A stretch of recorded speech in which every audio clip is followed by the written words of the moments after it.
because this is something I think people have to, there's good and there's bad. They created this, this little news update. You can go check out this news release right in the newsroom of IRCC's website if you're wondering where it is.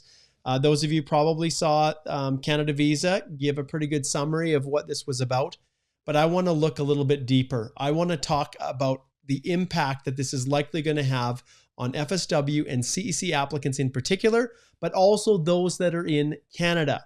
So we know that there's backlogs. We know that there is enough immigrants in the queue right now to potentially fill the quotas for this year. So what is Canada going to do? And we have to read between the lines if we're going to figure out what this is. So let's just start here and let's go through this. There's a couple different things that we can look at. The new immigration plan, you can just Google this and you can see this is the government's spin. Okay, so they are trying to push this in the best possible light. They're trying to really promote this because this is a marketing tool for them to get people to continue desiring to come to Canada. If we scroll down here to the very bottom, you can see they've created some other resources.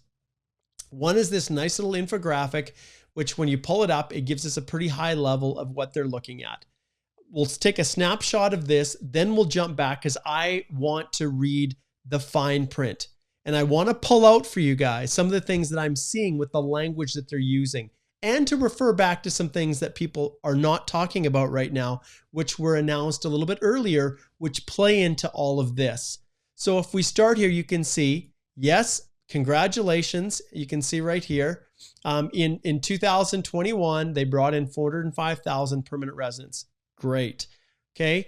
It accounts for 100% of Canada's labor force growth and nearly 80% of our population growth. We're just not having as many kids. Well, my wife and I, we're doing our job. We've got 4 kids, 3 that are out into the labor market, trying to earn enough to pay for my wife and my retirement and our old age health care that we're going to need when we get old. But generally, it's you immigrants. So they're highlighting once again that you're important. They've gotten themselves into, I'm going to flip back here. They've gotten themselves into a little bit of a quagmire. Okay, they have. And so they're trying to deal right now with the reality that because they push so many through from within Canada and they still have to land everybody that was pending, that they have to come and they have to fill in all of these numbers that they allocated for 2022, and they've got a surplus. Whereas before they were able to time it out and land just as many as they needed for each year. The invitations that went out for express entry, they extended enough to meet the quotas, but now they've basically, with the TR to PR pathway last year and with the big 176 draw on February the 13th, they brought in or have the potential of landing way more people than they need within the traditional express entry process, where they would extend up to 5,000 per section, per ITA. And those rounds of invitations were very, very predictable, anywhere from 3,500 to up to 5,000, and then intersperse the PNPs. So that is what we're dealing with right now. Let's flip back here and take another look at this. So 960,000 unfilled positions. Canada's labor market is climbing back. We do not have enough Canadians to fill jobs. Now, there are specific sectors that are having more trouble than others finding Canadians that are able to to fill these positions. But even though a number of Canadians have regained the jobs that they lost in the pandemic, they're projecting about 960,000 that they're still going to be short. And we'll get to this, but you can see by 2030, 5 million Canadians are set to retire. 2030, that ain't going to be me. I'm still going to be working. But the problem is, when all of this started, and immigration has talked about this before, but when all of this started, the immigration, it was as a result of a recognition that the number of workers compared to the number of retirees was almost like 8, 9, or 10 to 1. And as you can see here, by 2013, which is less than 10 years, we're talking 8 years from now, the ratio is only going to be 3 to 1. Which as a country, that's horrible for us. And so where does the help come from? It comes from you. It comes from immigrants. So there's a clear sign that they've got a strong economic need for increased immigration.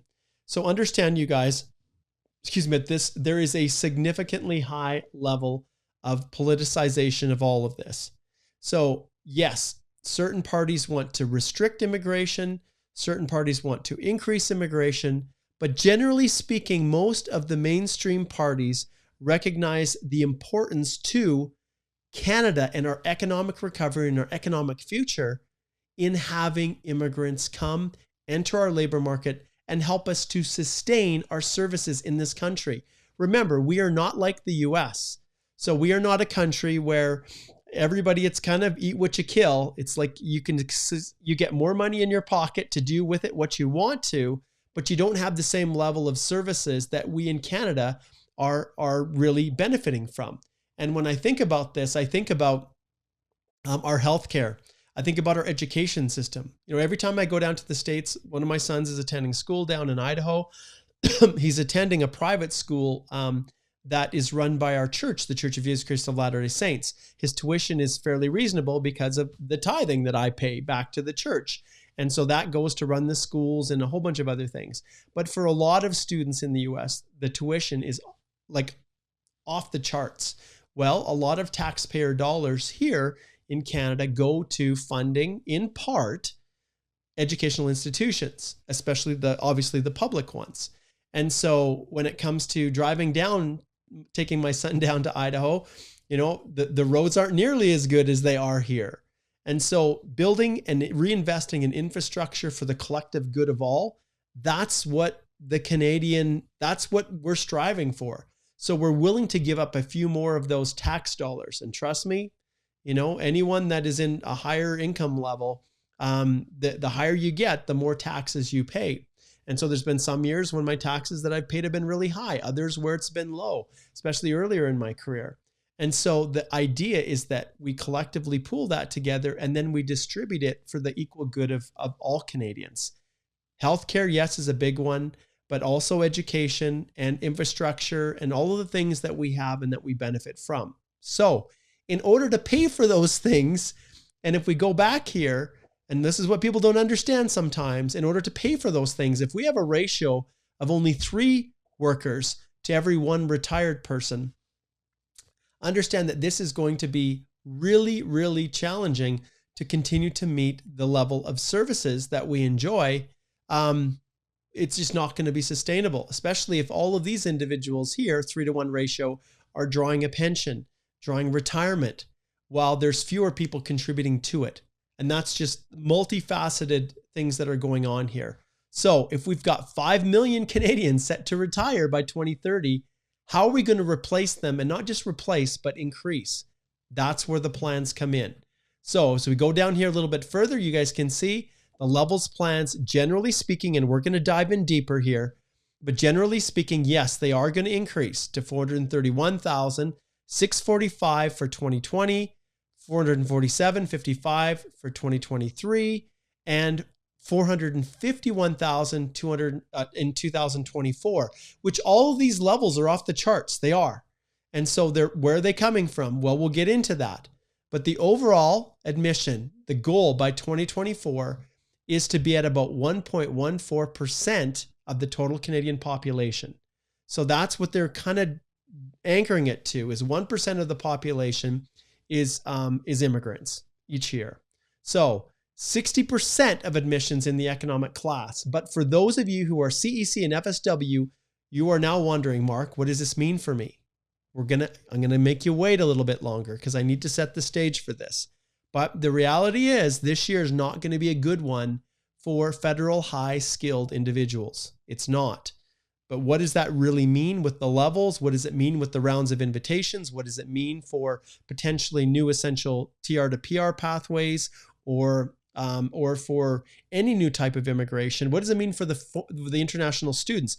We don't have a lot of answers yet, but we're going to read through the lines and I'm going to show you what this reveals. So we go back here and we look. Another huge factor is French. Many wonder, why is there so much given to French speakers who are not destined for Quebec? Well, this is why. Because Canada has agreements for the purposes of expanding culture, the bilingual nature of our country. There is a very, very clear target to hit 4.4% of French-speaking immigrants outside Quebec by 2023.